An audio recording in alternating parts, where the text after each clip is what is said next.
যে মহানবী পাক পরওয়ারদিগার আজকে বর্ষের সর্বশেষ মাসের সর্বশেষ জুমাতে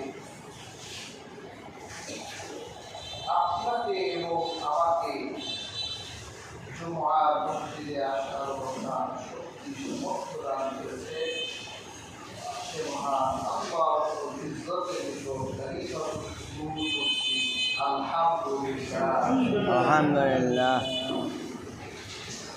হাজরিন, এই মাসটি হচ্ছে আরবি মাসের শেষ মাস। এই জুমাটি হচ্ছে শেষ জুমা। এরপরে নতুন যে মাস আসবে বছরের প্রথম মাস।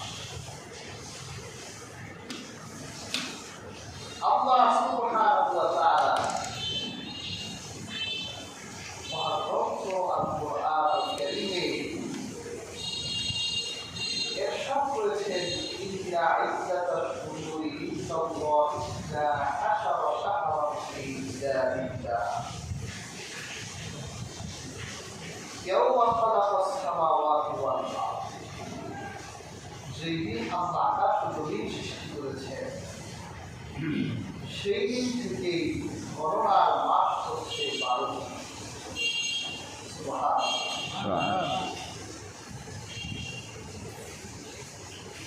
আল্লাহ বলেন, এর মধ্যে মিনহা আরবাতুল হুরুম, 4টি মাস হচ্ছে সম্মানের মাস।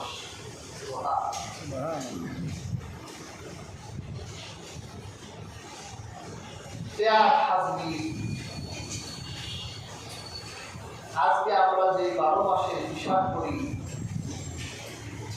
আল্লাহ হাজার হাজার বছর আগে আরশে আজিমে আল্লাহ গণনার জন্য মানুষের জন্য 12টি মাসই কেটে দিয়েছেন। সময়কে আল্লাহ যদি পৃথিবীর মানুষের কাছে সুনির্দিষ্ট করে না দিতে, তাহলে মানব জীবনে বিপর্যয় নামত। যদি সময়ের পরিবর্তন না হতো, দেখবে পৃথিবীর এমন অনেক জায়গা আছে যেখানে 6 মাস দিন থাকে, আবার 6 মাস রাত থাকে।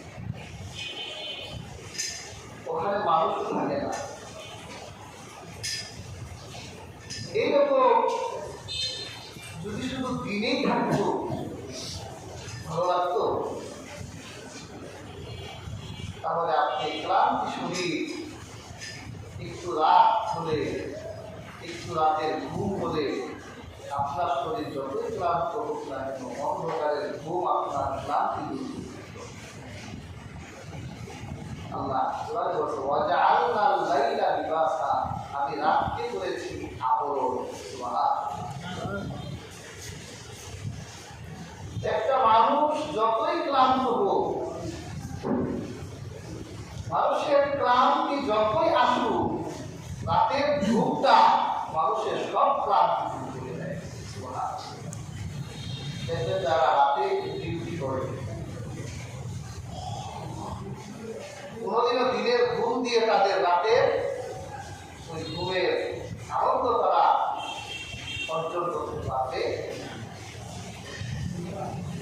আর যারা রাতে ঘুমায় না, তারা বড় ধরনের রোগের দিকে ধাবিত হতে যায়, বড় ধরনের রোগে তারা আক্রান্ত হতে যায়। এই জন্য হাজির রাত আর দিন আল্লাহ কোরআনে বলেছেন এটা আল্লাহ নিজস্ব। আল্লাহ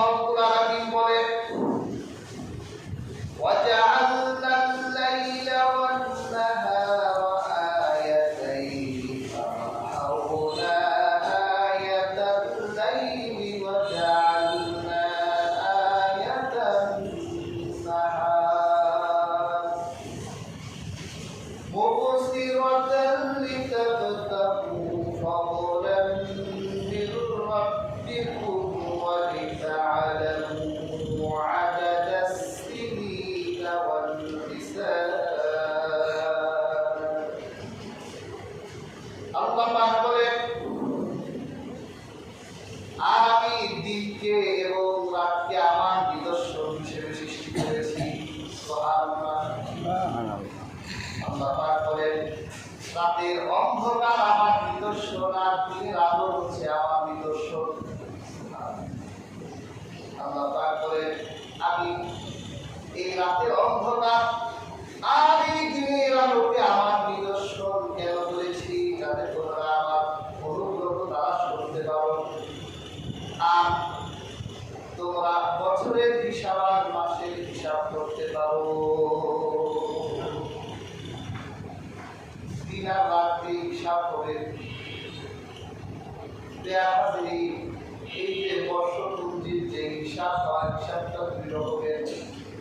কেউ সূর্যকে কেন্দ্র করে হিসাব করে, আর কেউ চাঁদকে কেন্দ্র করে হিসাব করে।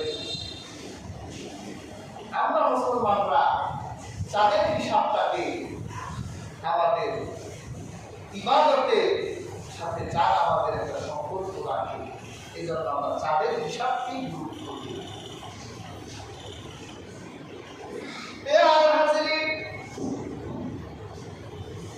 এই জন্য ফতোয়ার কিতাব এসেছে, আল্লাহ হাবিবের হাদিস পর্যালোচনা করে দেখা গেছে চাঁদের হিসাব রাখা ফরজে কিফায়া।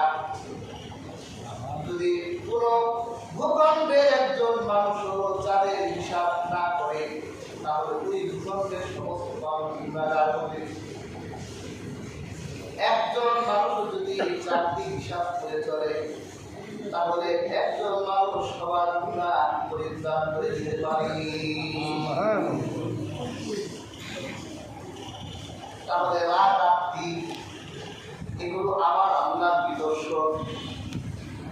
এই যে আকাশ দেখতে পাই, আকাশে আমরা যা কিছু দেখি কোনো কিছুই অনশ্বর নয়, সব কিছু আমাদের জন্য আল্লাহ সৃষ্টি করেছেন। এই যে আকাশের তারা, এটা কিন্তু অনশ্বর নয়। আল্লাহ কোরআনে বলেছে আকাশের তারা